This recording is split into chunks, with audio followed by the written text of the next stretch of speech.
जमीन में ही आसन लगाकर शयन करे, बहुत संसार के तो सब भोग आप भोग ही लिए, और दोनों अलग अलग आसन पर लेटना। वो रुक गए, उनका अलग अलग आसनों पर। हम कहा हाँ, ये विरक्त होने पर तो फिर यही होगा ना, मतलब अलग अलग आसनों पर। तो उन्होंने स्पष्ट कहा कि इनको फिर नींद नहीं आएगी तो हम विरक्ति नहीं ले पाएंगे, और नहीं ली। और वो वृंदावन से, ये आप क्या समझते हो, बुढ़ापा में जीवन में भजन नहीं किया तो बुढ़ापा में आके तुम ऐसे, नहीं, बहुत विचित्र राग है, माया का ऐसा राग नहीं है। जो ये मैं मानता है कि शरीर मैं हूं, शरीर पे मेरापन टिका हुआ है, तो जन्म मृत्यु जरा व्याधि दुख दोषानुदर्शनम वो नहीं कर पाएगा। जन्म मृत्यु जरा व्याधि दुख दोष ये नहीं देख पाएगा वो शरीर के। जन्म मृत्यु जरा व्याधि दुख रूप दोषों को देखना विवेकवानों का कार्य है। ये शरीर में बिल्कुल ममता नहीं रह जाती जब आप भगवत प्राप्ति का लक्ष्य करोगे। भगवत प्राप्ति का क्या, हमें लगता है अगर विशेष कोई कामना अपना जोर दे दे तो शरीर का प्यार खत्म हो जाता है। कोई कामना विशेष जोर दे दे, अपने स्वरूप में आ जाए कामना, तो फिर उसे कुछ याद नहीं रहता, मरना मंजूर है, लेकिन वो अपने लक्ष्य पर आगे बढ़ जाएगा। फिर भगवत प्राप्ति की कामना और शरीर का राग बना रहे, कैसे हो सकता है? इसका मतलब है अभी भगवत प्राप्ति की जलन नहीं हुई हृदय में, भगवत प्राप्ति की लालसा नहीं हुई। ये मैं मेरापन से मुक्त हो गए तो जरा मरण से मुक्त हो गए, क्योंकि शरीर के साथ माना हुआ संबंध बड़ा कठिन है त्यागना।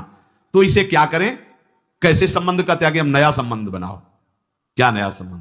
अभी तक जितने संबंध बनाए उन सब संबंधों ने तुम्हें बांधा है। भगवान कपिल देव जी कहते हैं कि ये आसक्ति ही जगत के बंधन का कारण हुई, और हे मां, अगर यही आसक्ति भगवत प्रेमी महात्माओं से हो जाए तो मोक्ष का खुला हुआ द्वार है। हमें संबंधों ने ही बांधा है, शरीर संबंध, शरीर संबंधी भोग, शरीर संबंधी रिश्ते नाते। अब हम एक संबंध और प्रकट करते हैं, अपने आत्मस्वरूप गुरुदेव का। मन वचन कर्म से हम आचार्य और गुरुदेव की शरण में होते हैं। अब ये जीवन यंत्रवत वैसे ही चलेगा जैसा आदेश होगा, खत्म खेल। देह भाव कब नष्ट हो गया आपको पता नहीं चलेगा। जिन वैराग्य की सीढ़ियों को लांघना विवेक के द्वारा बहुत कठिन पड़ता, बड़ा लंबा समय जाता, छोटी छोटी अवस्था में कोई ज्ञान नहीं है, उन वैराग्य की सीढ़ियों को आगे लांघते हुए निकल गए गुरु कृपा पात्र जन। हम अगर ये संबंध मान ले, प्रथम सेवह गुरु के चरण, जिन या धर्म कहो सब करन, नाम प्रताप बताइयो। आप इस चाल को समझना, ये मन बुद्धि इस बात को स्वीकार नहीं करते हैं। एक गुरु का संबंध केवल एक व्यवहार मात्र कर लेते हैं। गुरु मानने वाले लाखों हैं, लेकिन गुरु की मानने वाले अंगुलियों में गिने जा सकते हैं। अपने मन वचन कर्म से ठान लो कि अब मेरा जीवन बिक गया, कोई अस्तित्व नहीं। गुरु ने नाम देकर मंत्र देकर खरीद लिया है, अब वो जैसा चाहेंगे वैसा चलेगा। ये सब ठीक हो जाएगा, सब ठीक हो जाएगा।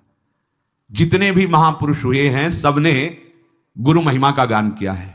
बिना गुरु कृपा के इस मैं और मेरापन से हटना बड़ा कठिन होता है। घूम घूम करके छाया रहता है। देख लो, यहां बैठे हो इसलिए देख सकते हो, देख लो जब से चले हो तब से अब तक मैं और मेरे के ही घेरे को नहीं पार कर पाए हो, देख लो। और जो जितना समर्पित है मैं मेरा का घेरा, उतने उसका शिथिल होता चला जाता है। ये आत्मसमर्पण से सब ठीक हो जाएगा। हमारा प्रगट में शासन चाहिए, क्योंकि छवि तुम्हारे घर में विराजमान हो, कभी तुम्हें डांटी क्या?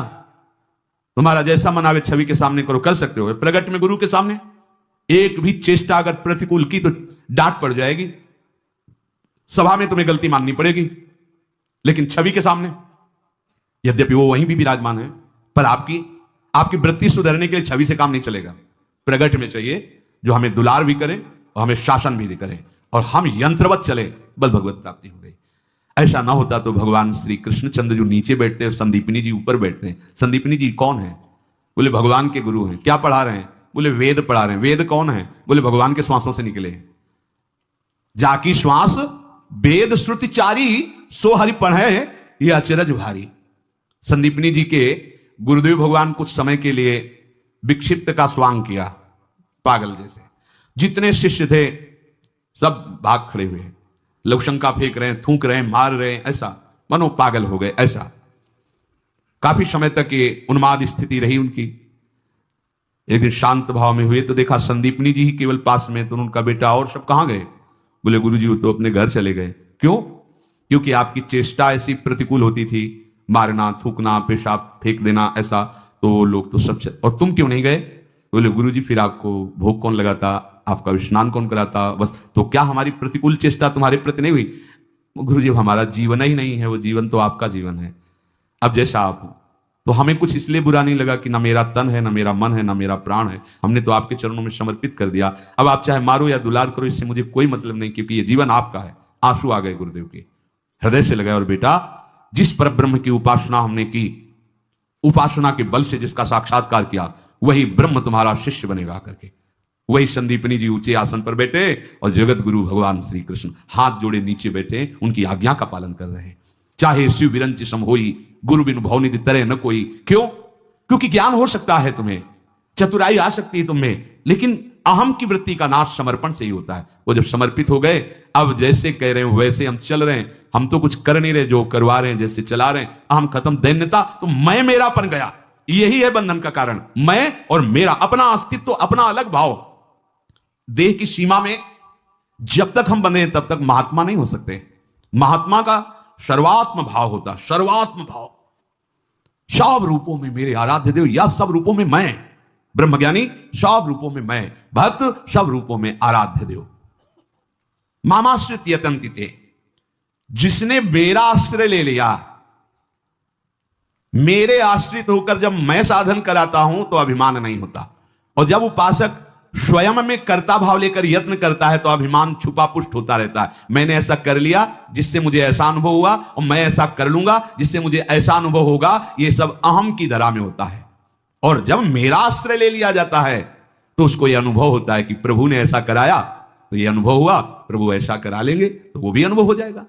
उसके जीवन में सावधानी ये रहे कि आलस्य और प्रमाद ना आने लगे कि भगवान की कृपा से सब हो जाएगा तो भजन करने की जरूरत क्या है, गुरु कृपा से सब हो जाएगा, अब भजन करने की जरूरत नहीं। अच्छा चलो ठीक, तो फिर प्रमाद करके अन्य जो असाधन है वो भी करने की तुम्हारी रुचि नहीं होनी चाहिए।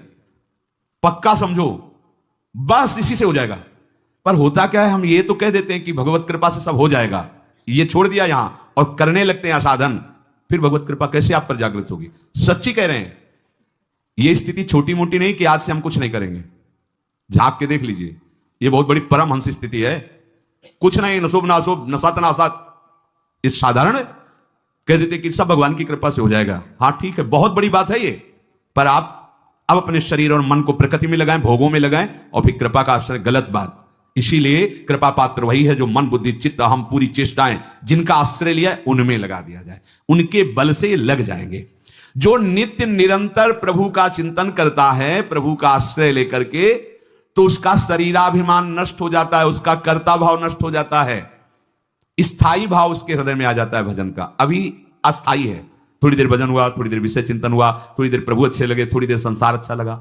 भगवद आश्रय लेकर हमारे हृदय में जो अब साधन की वृत्ति आ रही मेरे प्रभु दे रहे हैं, उनकी कृपा से हो रहा है, ऐसा मानकर पूरा प्रयत्न भजन में लगा दे तो देहाभिमान गलित हो जाता है, देह भाव रहित हो जाता है, स्थायी भजन की प्रवृत्ति जागृत हो जाती है।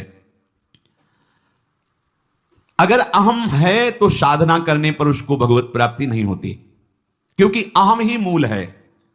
शरीर और संसार में थोड़ा भी महत्व है तो अहम है, उतनी ही भगवत प्राप्ति में देरी है जितना अहम है। यह सूक्ष्म विषय है। इन बाधाओं को दूर करने के लिए आत्मसमर्पण अत्यंत आवश्यक है। संसार की स्वतंत्र सत्ता नहीं है, शरीर की स्वतंत्र सत्ता नहीं है। विचार करो, यह यंत्रवत वैसे ही माया से चल रहा है। यंत्रारूढ़ानिमम माया, तुम वैसे भी कुछ नहीं कर रहे हो, त्रिगुण माया के द्वारा हो रहा है। अब तुम यह स्वीकार कर लो कि प्रभु का मैं हूं, तो माया से त्रिगुणातीत भाव की तरफ आप बढ़ जाओगे। जो प्रभु का आश्रय लेकर के प्रभु के बल से यत्न करता है, उसका अहम गलित हो जाता है और प्रभु की कृपा से उसका साधन तीव्र होकर के उस जरा मरण मोक्षा स्थिति को प्राप्त हो जाता है। वो वृद्धावस्था और मरण अवस्था का प्रभाव जहां पड़ता है उससे ऊपर हो जाता है। कोई भी प्रभाव उसे दुखी असुखी नहीं कर सकता। इसलिए भगवत आश्रय लेकर निरंतर भगवत कृपा से भजन का प्रयास करते रहो। प्रभु बड़े कृपालु हैं, प्रियाजू बड़ी कृपालु हैं। हमारा प्रयास विफल नहीं होगा, हमारा भजन का प्रयास व्यर्थ नहीं जाएगा। निश्चित इसी जन्म में हमारा देहाभिमान गलित होकर भगवत चरणारविंद का प्रेम प्राप्त होगा, ऐसी दृढ़ आशा रखो। जीवन में उतारें। हमारे बंधन और मोक्ष का कारण ये मन ही है। विषयों के चिंतन में लगा हुआ, विषय भोग में सुख भाव मानने वाला मन बंधन युक्त है। जन्म मरण आदि नाना प्रकार के क्लेश ना चाहते हुए भी भोगने पड़ेंगे। और यही मन जब समस्त चेष्टाओं को प्रभु के चरणों में अर्पित करने की भावना से क्रियाएं करता है और प्रभु का निरंतर मनन करता है, तो यही मोक्ष का स्वरूप हो जाता है। बंधन और मोक्ष का कारण ये मन ही है। हमारे स्वरूप को न कभी बंधन प्राप्त हुआ है, न होगा। हमारा स्वरूप मुक्त ही है, पर हम भूल से इस मन में और तन में तदात्म कर लिए हैं, तो इनके कर्ता और भोक्ता बन बैठे। बस यही हमारी सबसे बड़ी भूल हो गई है। इसी भूल को मिटाने के लिए जगत गुरु, परम ज्ञानियों के भी गुरु प्रभु श्री कृष्ण स्वयं उपदेश कर रहे हैं। जो व्यक्ति शरीर को मैं मानकर या मेरा मानकर, मैं माना तो अहमता और मेरा माना तो ममता, जो व्यक्ति